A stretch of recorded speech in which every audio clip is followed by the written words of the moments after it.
Welcome to Healthier Together, Larimer County's public health podcast, where we come together for healthier lives, connected communities, and real conversations. From your local public health team, I'm your host, Tom. And I'm Joanna. This is your weekly minisode where we'll provide a brief update on local public health news. This week, we have a special segment for National Public Health Week. National Public Health Week is an annual event where we come together to celebrate the impact of public health in improving our day-to-day lives, safeguarding our families, and strengthening our communities. The week is also about honoring the public health workers who show up for us every day. So for this week's episode, we invited our staff to come share a bit about why they work in public health. My name is Kenzie. I work as the bilingual communications specialist at Larimer County, Department of Health and Environment. And something I've learned since joining public health that's a bit of a fun fact in my opinion is that everything you can think of really is related to public health, from access to clean air and water to access to great housing opportunities to immunizations and even the cute baby bunnies in your backyard. Everything is tied to public health, and I'm just really proud that our department gets to touch on all the aspects that make up public health. My name is Tristan. I work as an environmental health specialist or health inspector. The reason I chose to work in public health is I view it as a more holistic approach to keep people healthy and the community safe, as opposed to a more targeted approach in the medical field. My name is May. I'm the Culture and Engagement Specialist at the Larimer County Department of Health and Environment. And what I enjoy most about my work is that every day is different. I have my itinerary and things to do, then there will be some surprises in between. I wear different hats. I organize events, reach out to organizations and presenters, help with hiring and onboarding, and I work with different teams in our department. Plus, I get to learn something new about public health, which I share with my partner and our 12-year-old. I'm Nicole Aguilar. I'm the Consumer Protection Program Manager, and we are the program that does the inspections for restaurants and daycares and schools. That's what I really love about the work that we do, is that everybody in the community is touched by our program and our part of public health, because if you have kids in childcare, if you go to one of our public or private schools, if you go eat out at restaurants, and even if you don't, everybody goes to the grocery store. So we are the people in the background making sure that that can happen in a safe manner. And I also really love that our program is one of the ones that get brand new environmental health specialists. We can have entry-level people come in, and so we really get to introduce people to environmental health and how they can engage in that part of public health within their community and supporting those people where they live. So this is Aaron McDowell with the Larimer County Department of Health and Environment. I'm a senior environmental health specialist. So I came to environmental health indirectly. So I was just out of college, had a kid on the way, and had just had a surgery, so I couldn't go to my normal fallback of construction when I needed some work. A professor of mine from college sent me a job post for the local public health agency where I was living, and I thought it sounded interesting and had health insurance. So I applied, got the job, but once I started, I really found that I did like it. It's a good mix of a lot of my past experiences. I used to do industrial or healthcare, groceries, restaurants, but it's a good blend of the environmental aspects too, and helps us in our communities build a baseline of health and well-being for folks to give them that opportunity to live to their full potential. So I really enjoy that and getting to know the communities I live and work in. Each year, the Board of Larimer County Commissioners presents the Brendan Unitt Community Service Award to a Larimer County employee who demonstrates a passion for serving the community. The 2025 award went to Ricardo Perez, the Public Engagement Manager for the Larimer County Department of Emergency Management. Ricardo is here with us today to talk about the award and the work he has been recognized for. Ricardo, thank you so much for joining us. Hi, Tom. Good to see you. Thanks for having me. So first of all, congratulations on receiving the Brendan Unitt Community Service Award. Can you tell us a little bit more about what that award actually is? Sure. Yeah. Very, very honored to even be considered for kind of the Ranger Brendan Unitt Community Service Award. Brendan was a ranger with natural areas, but he also was recognized for the work that he was doing outside of his work, community service type oriented. I believe the last year when I got recognized was the 5th year of the award. Since the passing of Brendan in 2020, the county recognized the work that he was doing, community service oriented, going kind of above and beyond his role as a as a ranger, and then recognizing county employees that are doing community type oriented service maybe outside of their roles with the county. So yeah, that's a little bit about the award. Yeah, so it sounds like you're being recognized for both your work in the county and also some of the work that you've done outside your official capacity. Can you tell us more about the work that you're being recognized for outside of the Office of Emergency Management? I get the chance to kind of work with community members in Larimer County through kind of connecting them in different ways to emergency-related information, underserved populations. How do we kind of reach folks where they're at? So I've gotten like the chance to meet folks throughout the county in different kind of nonprofit areas, different areas of the county, different needs, and information and resources. But that kind of opened up my eyes to kind of go back to my youth soccer roots, and maybe use some of those connections, those skills that I got to learn with Larimer OEM and kind of the community service-oriented job, and then try to connect with folks that are youth that really are passionate about soccer. I have a background in youth soccer and collegiate soccer, and even got the chance to play pro soccer a little bit, but I always enjoyed connecting with kids at soccer clinics and kind of playing, teaching them kind of basic soccer stuff and just enjoying the game with them. So I've gotten the chance over the years to connect with youth in the Larimer area, outside of Larimer as well. Just, again, connecting with them.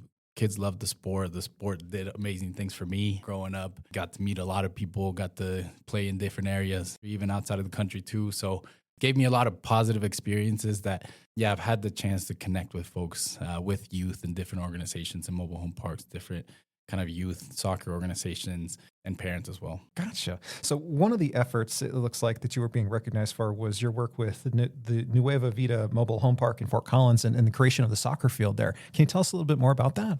Sure. Yeah. So much work in Nueva Vida. Amazing work by the community members there. So that's a mobile home park on kind of the Mulberry area, right north of Mulberry. So I got introduced to that mobile home park at a community resource fair a few years ago, where I was sharing kind of emergency preparedness resources, and then there was other departments and other kind of organizations sharing useful information to community members there.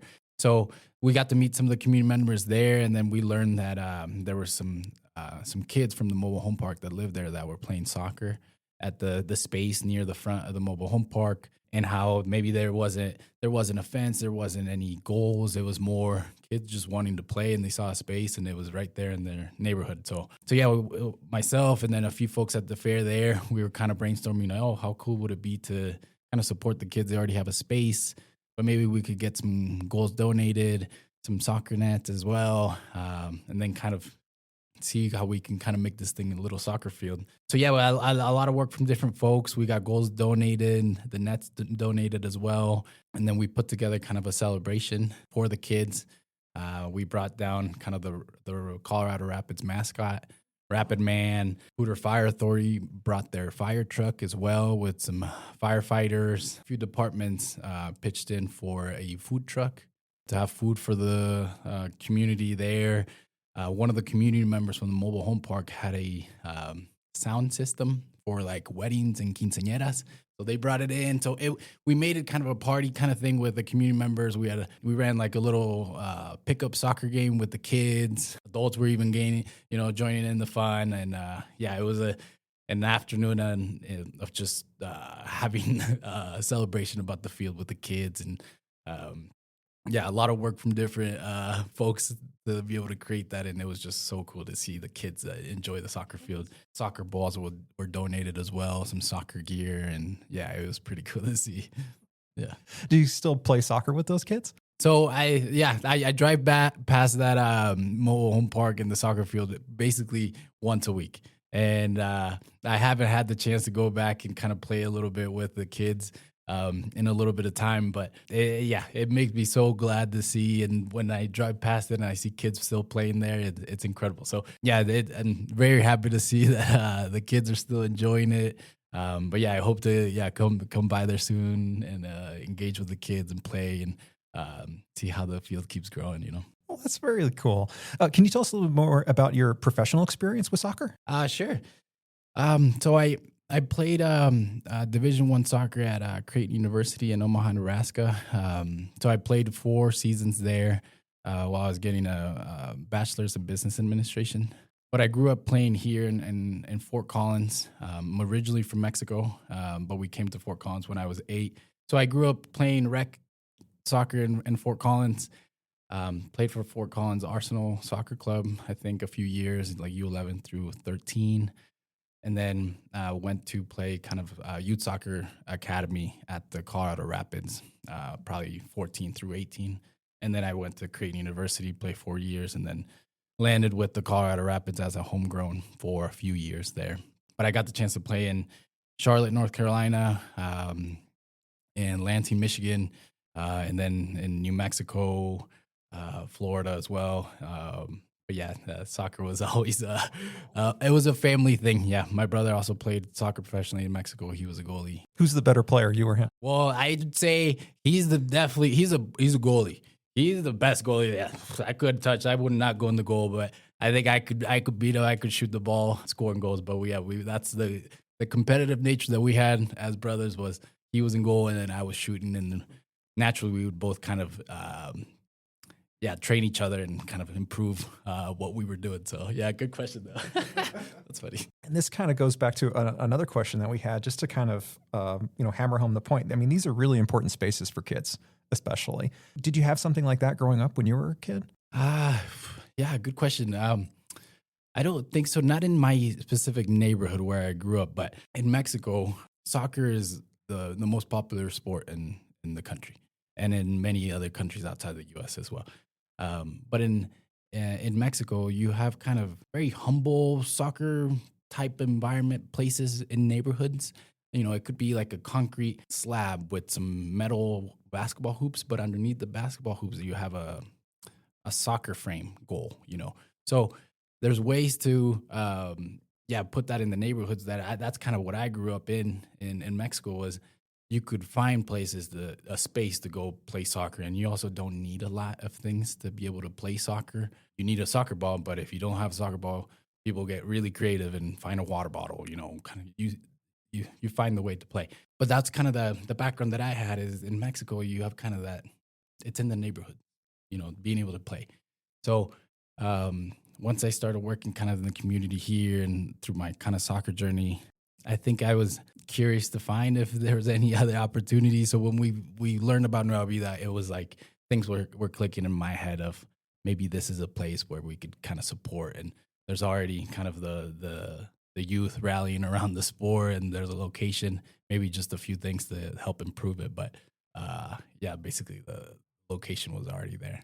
But yeah, the places are super important to just help health and wellness, you know, for youth. And if they don't have the transportation barrier of having to travel to go to a place where they can play, that's the best thing. And I did want to just change gears then. That was the work that you've done outside of your job as a coordinator for Office of Emergency Management. What were you being recognized for then in your official capacity? So, I can touch on the things that I think I was getting recognized. So, like I mentioned in my official kind of role with Larimer County Office of Emergency Management, I was hired initially as a bilingual communications and engagement coordinator during the COVID-19 recovery phase. So I got the chance to connect with Spanish-speaking communities in Larimer. How do we share information and resources with them?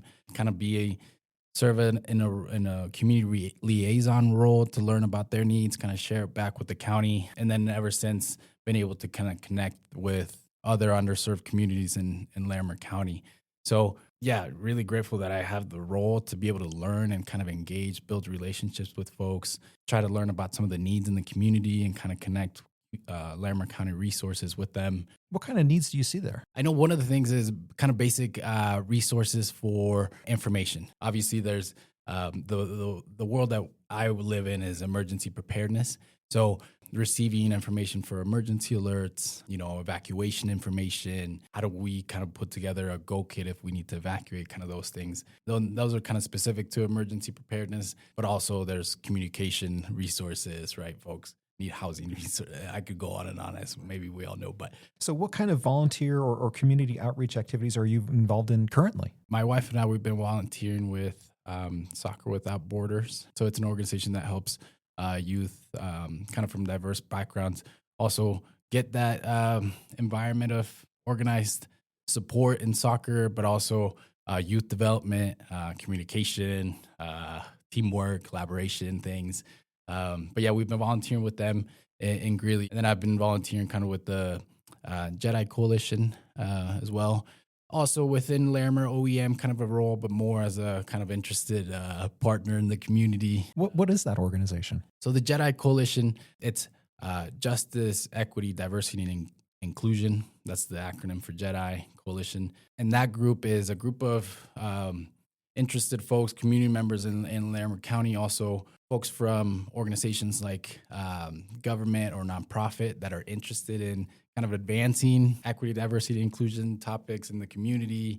It was a group that kind of was formed after the COVID-19 collaboration with the community that Larimer OEM was doing with partners around advancing vaccine equity. That the health department was actually very, very, very included in and very instrumental in kind of moving that piece along. Oh, very cool. So I did kind of want to touch on just some of the work that OEM is doing. It sounds like a lot of challenging things are going on there with just identifying and filling those gaps in preparedness responses and resources throughout Larimer County. How does language access play into that? Yeah, language access is a huge thing. So what we try to do in Larimer OEM is trying to make it easy for folks to receive information and resources. So that means kind of thinking of the different ways that folks need to receive information. If it's different languages, if it's information in Spanish, information in American Sign Language, information in other languages other than Spanish. So in our office, I'm tasked with providing information in English and in Spanish as a bilingual kind of communications role. But also we've been incorporating our public resources, information that we put out in the community with American Sign Language. And then we've worked with our partners also to try and identify the languages that are spoken in the county. So leveraging the technology that we have on our website to kind of for language access of different languages. So we're trying to build out how do we kind of make it easy for folks to get information in different languages, but the language access piece is crucial for folks to get the information they need, get it so that they understand it in the best way possible. But also it's the delivery piece that is crucial in the language access piece, and especially for emergency preparedness information. Can you share with us some information or alert systems that people could subscribe to? So subscribing to emergency alerts in Larimer County are through nocoalert.org. So that's from the Larimer Emergency Telephone Authority. The Larimer Emergency Telephone Authority does the emergency alerts for Larimer County and other counties as well. But for Larimer County community members, going to nocoalert.org, you can sign up for emergency alerts. It's an opt-in service.